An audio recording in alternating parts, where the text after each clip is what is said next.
आज मु मो रूम रे कौन खाइबा बनैछि सेटा आपण माने देखंतु। सेथिरे अछि माछ बेसर आलू जोटा कि मु फर्स्ट टाइम पे आज बनैछि।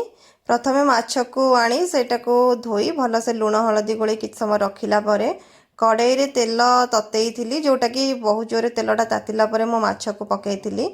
तापरे माछ को फ्राए करी भल से कड़ा भाजिथिली कारण माछ कड़ा भजा खाइबा को मते भल लागे। जहाँ को कम भजा खाया को भल लागे से भी कम भाजी पारिबे किंतु जेहेतु मते कड़ा भजा खाया को भल लागे मु माछ को कड़ा करी भाजिथिली।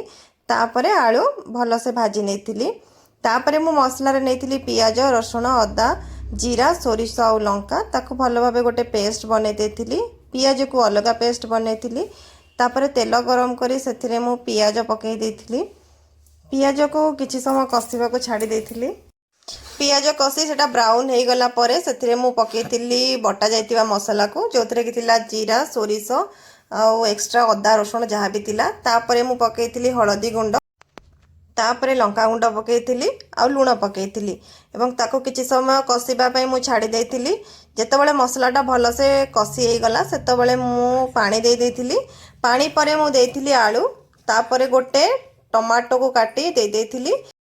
टमाटो देवार 5 मिनट पर मु पकई देथिली माछ एवं एटा मोर लास्ट इनग्रेडिएंट थिला माछटा दे सारा पर किछि समय तरकारी को फुटीबा पई मु छाड़ी देथिली। तरकारी जेतेबेले भल से फुटी आसला सेतेबेले मु टिके स्वादटा को बढ़िया पई कंचा सोरिष तेल पकई तरकारी को काढी देथिली।